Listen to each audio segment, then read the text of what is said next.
Aujourd'hui, 20 ans, jour pour jour, la famille ainsi que tout le pays se souviennent de cette tragique journée du 16 janvier 2001.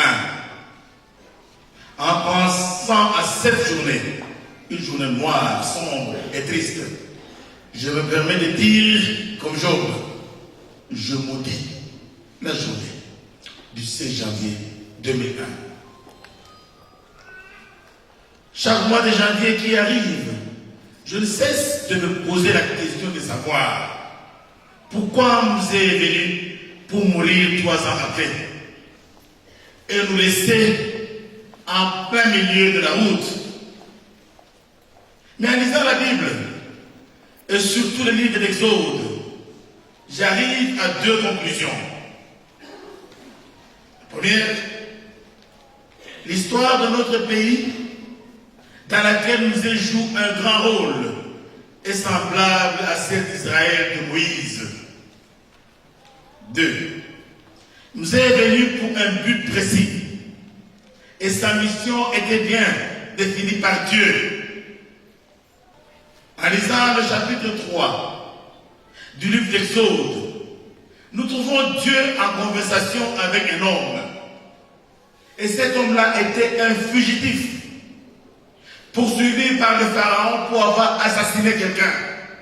Et cet homme va se cacher très loin, chez son beau-père, Jéthro. C'est là que Dieu abandonne tout le monde, les justes, les pieux, tous ceux qui se disent grands. Il va suivre les fugitifs et il lui dit, écoute Moïse, j'ai vu la souffrance de mon peuple qui est en Égypte. J'ai entendu les cris. J'ai vu les souffrances qu'ils font pousser les oppresseurs. Car je connais ces douleurs. Moi-même, Dieu, je suis descendu pour le délivrer de la main des Égyptiens.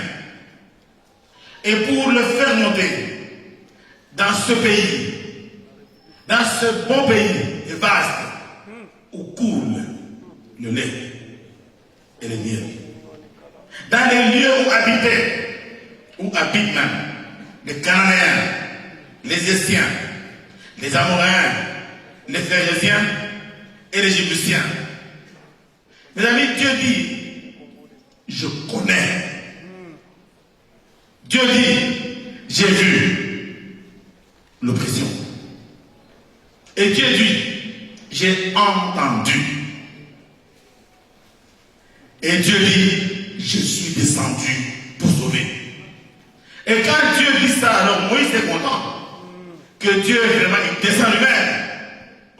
Quand son père était assassiné pour ce pays, la République démocratique du Congo, il a refusé de cautionner la dictature et l'oppression et il a pris la route du maquis. Là où il était, ceux qui sont restés derrière les aérois souffraient sous l'oppression. La dictature mobusienne. Oui, nous avons souffert, parfois nous oublions Quand nous célébrons ce jour, nous devons ouvrir notre mémoire. Il y a un temps, ici au Katanga, moi j'étais académique, nous mangions le boulongoulé. Qui connaît le boulongoulé? Merci. Nous mangions les vimba dans ce pays. Nous mangions les kabuchungu dans ce pays. Il y a eu un temps que tous les Congolais étaient des millionnaires. Tous les Congolais étaient des milliardaires. Tu mets la main dans la poche, tu sors des millions. Si dans un pays tout le monde est millionnaire, c'est que tout le monde est pauvre. Avec l'argent que nous avions, tu peux acheter un pain le matin et le soir on te dit que tu dois doubler. Nous allons partir avec ça. Il n'y a pas de jeep, il n'y a pas de blindé, il n'y a rien. Vous allez tous porter ça. Et avec ça, nous allons chasser la dictature. On peut tout dire aujourd'hui. Ça, c'est des combats. La dictature ne gagnera pas. Ça, c'est un soulier de la révolution. Et j'invite les jeunes gens, chaque mois de janvier, portez ces chaussures pour dire à ces gens-là que c'est ça qui vous a sauvé. Et c'est ça, ne vous sentez pas humilié, ni diminué quand vous portez cette chaussure de la libération. Alors vous êtes là. Il dit, mais mon fils. Il dit, Joseph, écoute, tu dois aller avec nous. Les gens me disent, il a pris leur père. Il dit, papa, qu'est-ce que c'est? Prends la paix là. Et Joseph arrive et dit, mais papa, ça semble être gros. Va prendre, tu vois là, il y a des tissus là que ta maman utilise pour nettoyer la maison. Coupe. Maintenant, ça va arriver là-bas et ce sera ton numéro et tu vas aller avec ça. Et Joseph déchire le tissu, il met dedans là-bas, il dit papa ça va. Kamera Moundouki, tu le vois là. Et ils ont avancé.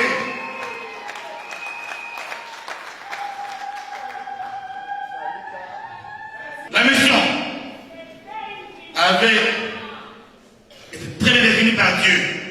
Mettre fin à la dictature. Et installer une démocratie dans un pays où coule le lait et le miel. Ce pays où coule le lait et le miel n'a pas été obtenu ni par la conquête militaire, ni par une force quelconque. C'était une promesse de Dieu à Abraham, à Isaac et à Jacob que je donnerai un pays à toi et à ta descendance. C'était la volonté de Dieu lui-même de leur donner un pays. Et le monde avait beaucoup de pays. La terre est énorme. Mais il a choisi ce morceau-là de terre pour donner aux enfants d'Israël. Mais il dit, il y a des gens qui y habitent. Les Cananéens, les Essiens, les Amoréens, les Phérésiens, les Éviens, les Jébusiens. Ces gens-là, c'est pas notre pays. Ils habitent là-bas, mais le pays est à bout. Est-ce que quelqu'un a suivi ma parole? Très bien suivi. Nous pouvons avoir les Cananéens ici. Nous pouvons avoir les Essiens ici. Les Amoréens ici. Les Phérésiens ici. Mais cette terre n'est pas la leur. Et Dieu a donné cette terre à un peuple bien défini. Cette terre du Katanga, j'ai dit aux Cananéens, j'ai dit aux Phérésiens, j'ai dit aux Jébusiens, vous pouvez habiter le Canaan. Mais ce pays appartient aux Katangais. C'est la terre que Dieu a donnée à ses peuples.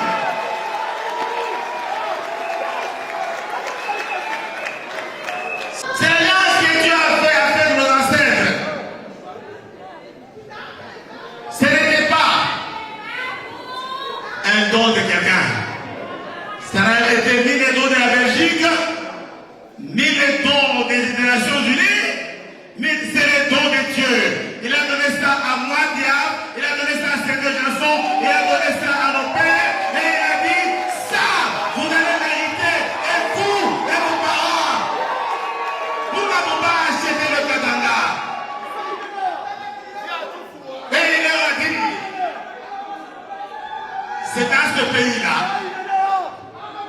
Est-ce qu'on peut me suivre?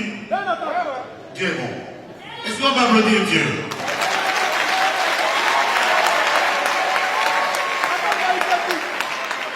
Et il leur dit, c'est dans l'Afrique est grande, mais le lait et le miel va couler où? Au Katanga.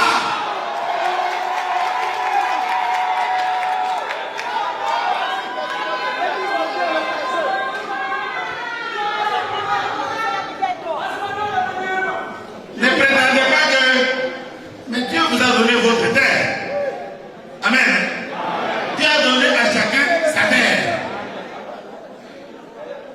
Aux gens qui disent ils ont leur terre. Aux Quinois, ils ont leur terre. Aux gens de la province de la terre, ils ont leur terre. Aux Canadiens, ils ont leur terre. Et nous avons notre terre. La terre est un don de Dieu. Vous n'allez rien faire sur ce peuple, sur sa terre, parce que c'est un don de Dieu.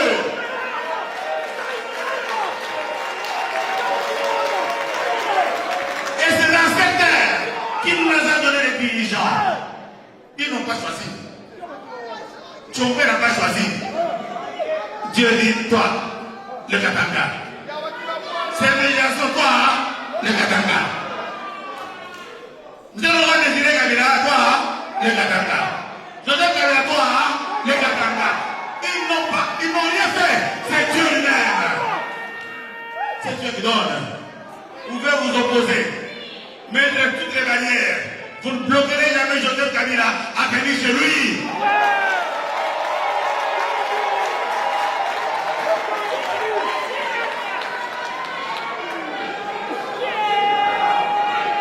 Mais maintenant, ce que je déplore, et je voudrais qu'on écoute bien trop de cette chair. Maintenant, si on dit Katanga, ça devient un crime. Quand quelqu'un porte un t-shirt marqué Katanga, on l'arrête. Quand quelqu'un porte un symbole du Katanga, on l'arrête. J'ai dit aux Canadiens, aux Jébusiens, ne nous dérangez pas, nous sommes chez nous.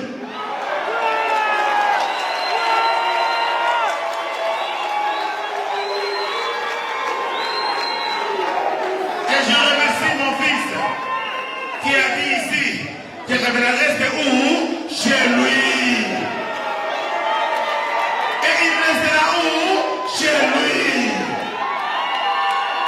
Si toi tu ne peux pas aller chez toi, qui te dit? Quand on était petit, on chantait Sambougeni Ote, Kinamuntu Namwabo. On va chanter une fois, allons-y. Sambougeni Ote, Kinamuntu Namwabo.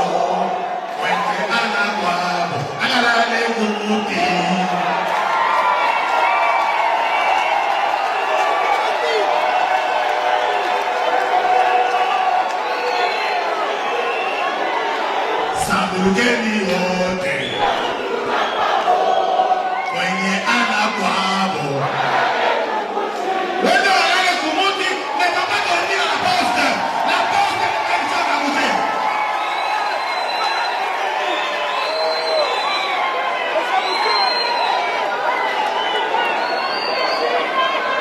Je voudrais donner un message aux Essiens, aux Amoréens, aux Cananéens, aux Jébusiens vivant au Katanga, que cette terre est un don de Dieu qu'il nous a donné depuis nos ancêtres. Papa Davo va passer, nous les enfants nous continuerons. Nous passerons, nos enfants continueront. Et personne ne va le changer.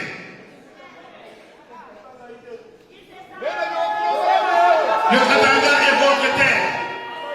Dieu a dit, je vous la donne jusqu'à votre descendance. Le Katanga est un don de Dieu aux Katangais et à leur progéniture. Je vais dire à l'oppression, je vais dire à la violence systémique. Je veux dire à ceux qui nous humilient, à ceux qui font la politique d'humiliation, d'exclusion, que vous ne pouvez rien changer devant la volonté de Dieu. Vous ne pouvez rien changer. Vous voyez, la Constitution a voulu nous donner quelques autres noms. Mais elle n'a pas la force d'effacer la corde katangaise qui est en nous et qui vibre aujourd'hui très fort. D'ailleurs, c'est cette constitution-là qui nous a mis en 4 provinces, qui nous a encore plus renforcés. Vous trouvez les mêmes sentiments au Tanganyika, les mêmes sentiments au Lualaba, les mêmes sentiments ici, et ils se disent, nous sommes Katangais. N'ayez pas peur. N'ayez pas peur. Cette terre, est-ce que c'est de votre faute que partout c'est sec et que le lait et le miel coulent chez vous? C'est de votre faute. Nous ne pouvons que louer Dieu. Nous ne pouvons que louer Dieu. Et nous rester fidèles. Chers camarades, Excellence, mes seigneurs, en donnant la terre aux enfants d'Israël, Dieu leur a donné des conditions. Il a donné un certain nombre de conditions. Oui, je vous donne la terre, mais vous devez remplir certaines conditions pour y vivre. Sinon, vous perdrez la terre. Katangais, écoutez-moi. C'est bien beau d'applaudir, de dire que nous avons la terre. Mais cette terre, nous ne l'avons pas eu sans condition. Il y a des conditions que nous devons remplir pour garder cette terre et la posséder et y vivre. Ces règles sont des normes de la vie dans la terre katangaise, qui sont les lois que nous devons respecter. Dans le livre de Deutéronome chapitre 7, Moïse dit ceci. Je vais résumer ça. Ce n'est pas à cause de votre grandeur. C'est un petit peuple. Ce n'est pas à cause de quoi c'est par l'amour de Dieu. Et c'est Dieu-là. Il bénit jusqu'à 1000 générations. Mais si vous ne l'obéissez pas, vous perdez cette terre. Et vous n'y vivrez pas. Vous la perdrez. Et ça va partir pour toujours. Je vais donner quelques points qui vont nous aider à vivre sur notre terre. Si nous voulons garder cette terre et continuer à être fiers et la posséder. D'abord, nous devons nous aimer les uns les autres. Nous devons nous aimer les uns les autres. Nous devons bien traiter l'étranger, la veuve et l'orphelin. Ça, c'est la volonté de Dieu. Même si nous avons la terre, nous avons cette responsabilité de ne pas opprimer l'étranger, d'avoir compassion à la veuve et à l'orphelin. Nous aimer et nous demander mutuellement pardon. Nous devons arrêter nos divisions. Nos parents avaient l'indépendance en main, avaient leur pays en main, mais à cause des divisions, des querelles, nous avons perdu notre pays et nous voici aujourd'hui devenus Congolais. Nous avons notre pays, mais nous l'avons perdu à cause des divisions. Il n'y a pas longtemps, nous nous sommes combattus et divisés. Nous-mêmes avons été auteurs, nous Katangais, de fragiliser le pouvoir que nous avions. Nous nous sommes divisés et le pouvoir est parti.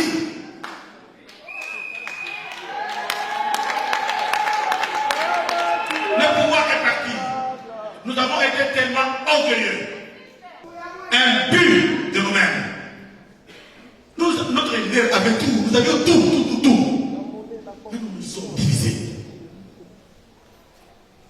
Chers Katangais, si nous ne prenons pas conscience de qui nous sommes, de quoi nous possédons, et ce que nous pouvons devenir, nous n'allons jamais garder cette terre. Je donne le message à tous les autres et aux dirigeants de ce pays. Si vous voulez que le Katanga continue à être dans la RDC pour toujours et que nous puissions tous partager équitablement ce que vous manquez chez vous, le lait et le miel, je vais du haut de cette terre, devant mon Dieu, vous dire les choses qui nous fâchent, nous Katangais, et qui vont nous pousser à couper, que vous ne vouliez pas.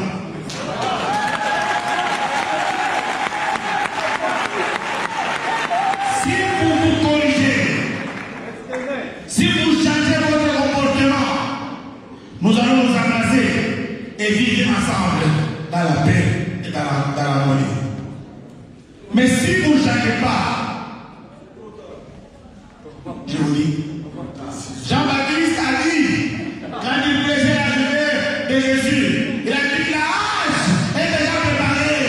Alléluia. La hache est prête. Tout arbre qui ne produira pas de fruits sera coupé.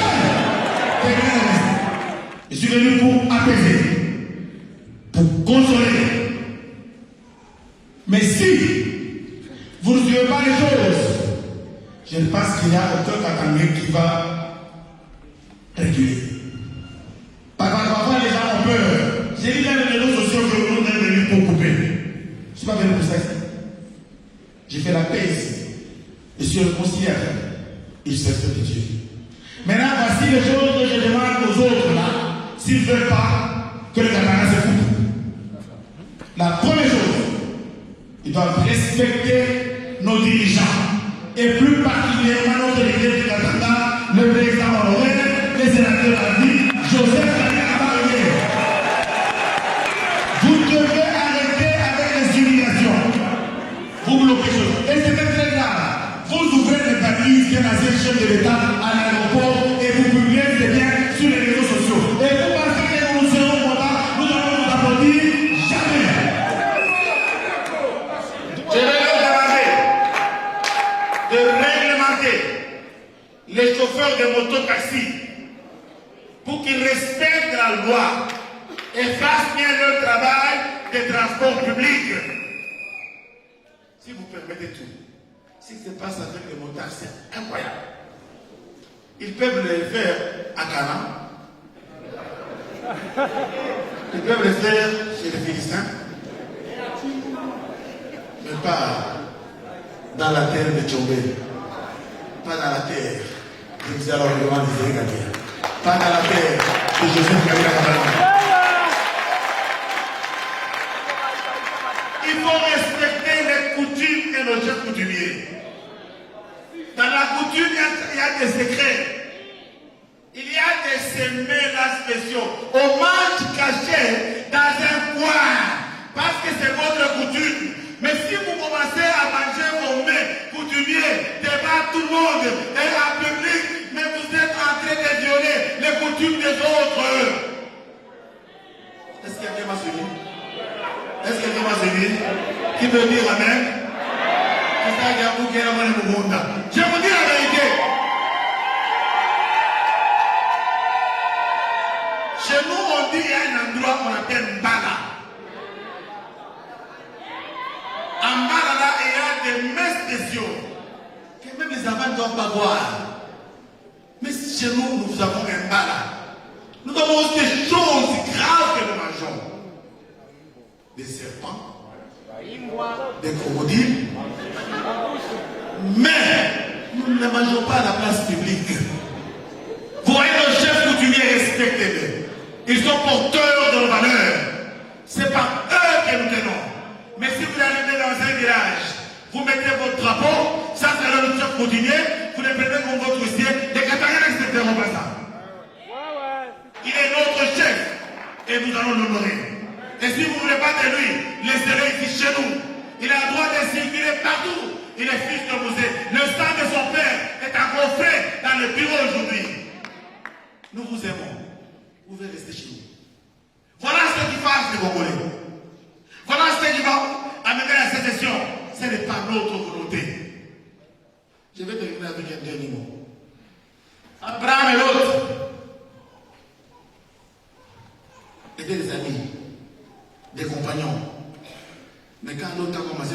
avoir de l'argent et des biens. Il dit à Abraham, séparons-nous. Est-ce que vous pouvez applaudir le Seigneur?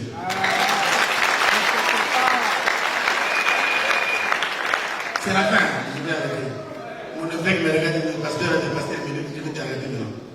Il dit séparons-nous. Et Abraham lui dit choisis. L'autre choisit. La terre qui était belle, visible. Elle était belle, visible. Mais c'était Sodome et Gomorrhe. Et Abraham est resté. Quand on devait devenir Sodome et Gomorrhe, heureusement qu'Abraham était allé sauver l'autre. Mais la femme de l'autre était à une statue de sel. Vous qui partez, vous allez à Sodome. Nous vous souhaitons un bon voyage à Sodome. On leur souhaite un bon voyage où? Quand ça va chauffer, vous devez vous retourner. Vous devenez quoi? Kishukuri à Tchumbi. Amen. Termitiel de sel. Vous allez cueillir bientôt beaucoup de sel. Vous allez cueillir beaucoup de sel. Car l'autre essai, il a vu les fleurs, il a vu l'argent, il a vu tout. Il pensait qu'il allait prospérer plus qu'Abraham. Il a oublié qu'il partait à Sodome et que sa femme deviendrait Kishuguru Adjoumi. C'est le roi des Hébreux, tu es parti à 20 ans, mais ton combat continue. Votre présence ici montre que cet homme n'est jamais mort et il ne mourra jamais. Et le but, avoir la terre promise. Il était nationaliste. Si le nationalisme nous refuse, nous allons rentrer chez nous, protéger notre aîné et notre